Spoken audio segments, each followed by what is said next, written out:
పర్వతం ఎవడికి వంగి సలాం చేయదు. అంతేకాదు సముద్రం ఒకటి కాళ్ళ దగ్గర కూర్చొని మొరగదు. తర్వాత తుఫాను గొంతు చిత్తం అని ఎరుగదు. ఆహాహా, ఇలాంటి డైలాగులు ఈ మధ్యకాలంలో స్క్రిప్ట్లో ఎక్కడ కానీ కనిపించట్లే.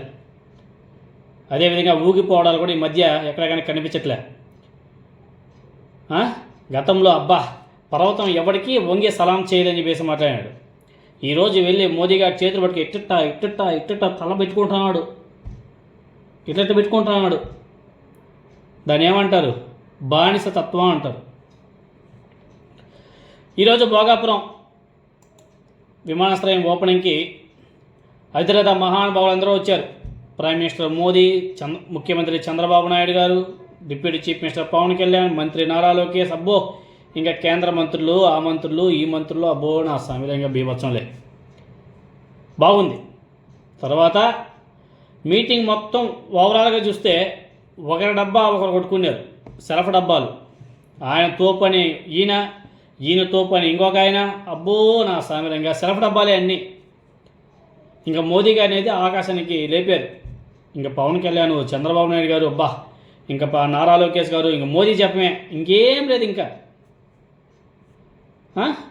భోగాపురం వేదికగా ఒకరినొకరు పొగుడుకొని పరస్పరం బాగానే భజన చేసుకున్నారు. చాలా బాగుంది.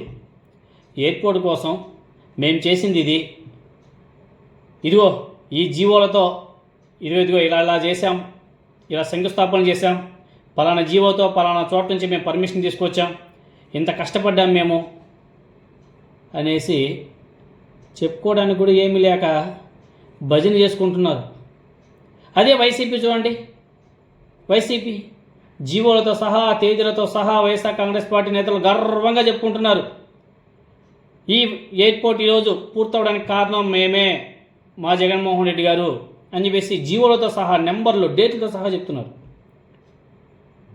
మరి ఈ కూటమి ప్రభుత్వం ఏం చేసింది, ఏం చేశారనేది ఎందుకు చెప్పుకోలేకపోతున్నారు? అసలు చేసింది ఉంటే కదా చెప్పుకోవడానికి అంటారా? అయితే ఓకే. ఇక అసలు విషయానికి వస్తే ఎయిర్పోర్ట్ కోసం సుమారు మనకు తెలిసి 300 మందికి పైగా రైతులు భూములు ఇచ్చారు. 300కి పైగానే మంది భూములు ఇచ్చారు. వారిలో ఒకరినైనా సరే పిలిచి ముందు వరుసలో కూర్చోబెట్టారా? ఆ రైతుల్ని సభకు పరిచయం చేశారా? లేదు. అవునులే, ఈ కూటమి ప్రభుత్వం దృష్టిలో రైతులంటే కేవలం అమరావతికి వీళ్ళు కోరినప్పుడల్లా భూములు ఇచ్చారంటే వాళ్ళు మాత్రమే రైతులేమో. అది కూడా అక్కడ మలివీడత భూసేకరణ వ్యతిరేకించినటువంటి వాళ్ళు రైతులు కాదు. అంతే కదా చంద్రబాబు నాయుడు గారు, నారా లోకేష్ గారు, పవన్ కళ్యాణ్ గారు.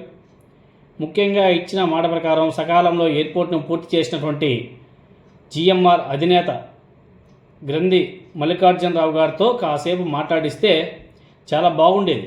ఆయనతో కూడా ఎక్కువసేపు మాట్లాడించలే. ఎందుకంటే ఆయనతో కూడా ఎక్కువగా మాట్లాడిస్తే, ఆయన మాట్లాడితే శంకుస్థాపన చేసినటువంటి తేదీలు, శంషాబాద్ ఎయిర్పోర్ట్ నుండి భోగాపురం ఎయిర్పోర్ట్ వరకు ఇది ఎవరి కృషి అన్నది చెప్పేస్తారేమో. ఎందుకంటే ఆయన గతంలో మాట్లాడిన వీడియోస్ అన్నీ కూడా ఇప్పుడు సోషల్ మీడియాలో వైరల్ అవుతున్నాయి. మరి ఆ వీడియో మళ్ళీ అవే గుర్తొచ్చి మళ్ళీ అవన్నీ కూడా ఆ మీటింగ్లో చెప్పాడనుకో, పాపం ఇక్కడ చంద్రబాబు నాయుడు గారు పరువు పోతుంది. అందుకని చెప్పేసి ఆయనతో కూడా ఎక్కువగా మాట్లాడించలే. ఆయన కూడా చిన్నదిగా ఇచ్చారు మాట్లాడడానికి. వీళ్ళే రాసి ఇచ్చుంటారు ఇది మాత్రమే మాట్లాడాలనేసి. ఎంత దౌర్భాగ్యమైన పరిస్థితిలో మనం ఉన్నాం ఒకసారి ఆలోచన చేయాలి. అంత పెద్ద మీటింగ్ పెట్టి ప్రైమ్ మినిస్టర్ వస్తే భజన చేసుకున్నారు తప్ప అక్కడ 6 లైన్ రోడ్డు ఒకటి పెండింగ్లో ఉంది, దాన్ని పూర్తి చేయాలా, దాని ఫండ్స్ ఇవ్వండి, సకాలంలో పూర్తి చేయండి, అవి ఏవి అడగలే. భజన నమో అంటే నాయుడు, మోదీ అంట ఒకరనేసి, ఇంకొకరేమో మోదీ గారిని ఎవరో తిట్టారంట, పాపం ఆయన కన్నీళ్ళు వచ్చాయంట. ఇంకొక ఆయన అంత డబ్బాలే. భజన డబ్బాలని అనడం కన్నా భజన అని చెప్పాలా. భజన చిడతలు బాగా వాయించినారు. ఎవరో చేస్తే క్రెడిట్ దొబ్బేసి వేల కోట్లు ఖర్చు పెట్టి పెద్ద మీటింగ్ పెట్టి ఇంకా దాని మీద కూడా కాక్రోచ్ వాళ్ళు ఏదో మండిపడినట్టుగా ఉన్నారు. వీళ్ళు ఏదో ఒక నృత్యం వేయించినారు చిన్నపిల్లల ద్వారా. 100ల సంఖ్యలో పిల్లల్ని పెట్టి పెద్ద నృత్యం వేయించినారు. ఆ ఖర్చు అంతా ఎవరిది? ట్యాక్స్ డబ్బుతోనే పెట్టారు. కాక్రోచ్ జనతా పార్టీ కూడా స్పందించినట్టుగా ఉంది. చాలా సీరియస్గా చాలా సీరియస్గా స్పందించారు. ప్రజల యొక్క ట్యాక్స్ డబ్బుని ఏ విధంగా దుబారా చేస్తుందో చూడండి అనేసి.